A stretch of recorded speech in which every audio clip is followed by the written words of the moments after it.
Namaste. So in this video, we will look at what the Mahaperiyava of Kanchi has said about the fourth Varna, which is what we call the Sudras.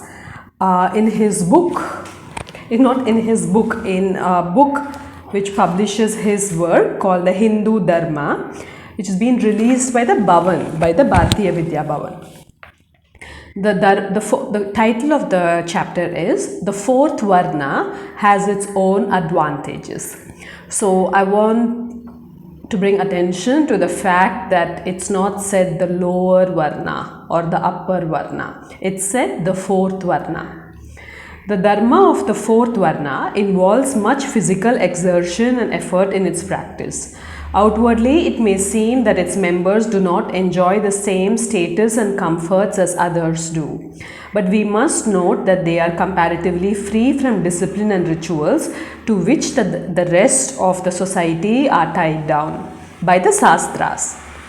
Currently, the rest of the society are not tied down by the Sastras, which is the cause of most of our problems. Okay, that was me, the last two sentences, sorry. In the past, they knew more contentment than the other castes, living as they did by the side of the god.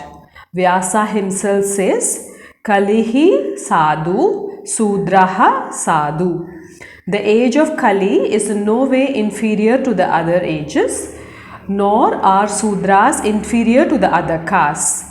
Kali is indeed elevated and Sudras exalted.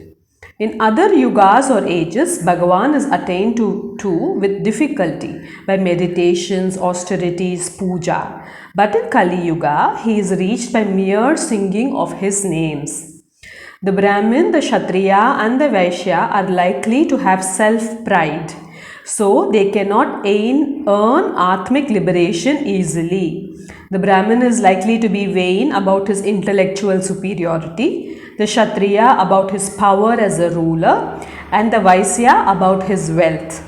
So these three Varnas which tend to stray from the path of Dharma, so these three Varnas will tend to stray from the path of Dharma.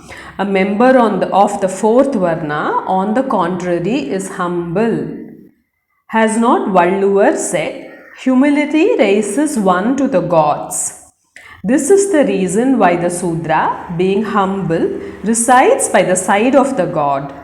One must not be subject to one's ahamkara or ego sense. It is as a means of effacing their ego and of making them deserve the grace of Ishvara that the first three castes are authorized to learn the Vedas and to perform Vedic rites. This is such an important line. Let me read it again. This is by the Sankaracharya of Kanchipuram, the 68th Sankaracharya of Kanchipuram, somebody who is seen as God, who's read all of the Sastras, is the height of Hindu learning. It is he says, it is as a means of effacing their ego and of making them deserve the grace of Ishvara that the first three castes are authorized to learn the Vedas and to perform Vedic rites.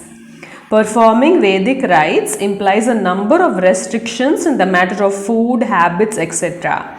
It is only with the patya of this discipline that the medicine called the Vedic Dharma will be efficacious. Any lapse in the observance of rules of personal conduct and religious life will be a serious offense and it will have to be paid by suffering. So the first three castes must ever be careful about their religious practices. The fourth Varna is free from these restraints.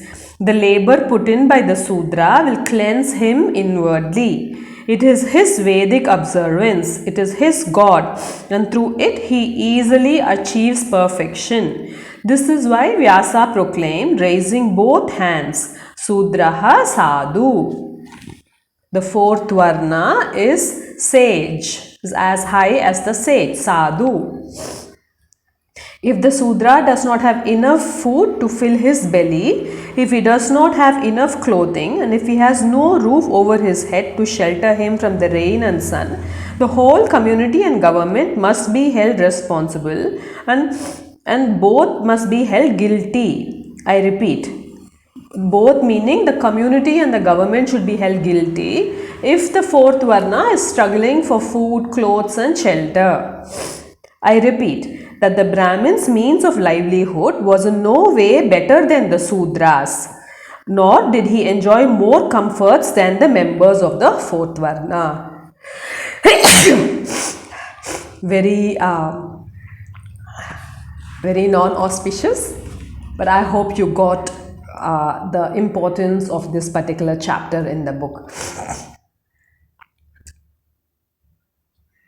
Very clearly, the Kanchi Mahaperiyava says that the castes which have money, intellectual learning and power, political power, must be held with restraints, which is why they have more rituals. And if they don't follow that, because they get ahamkara and their ego has to go.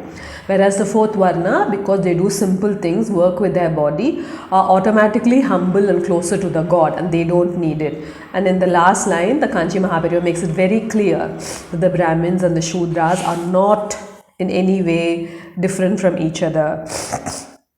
I repeat that the Brahmin's means of livelihood was in no way better than the Sudras. The means is also not better. It's not better that somebody studies the Vedas than somebody tills the land. Both are as important as each other. And neither did the Brahmin enjoy more comforts than the members of the fourth Varna. So this is still true. If there are practicing Brahmins, you would find them quite poor usually.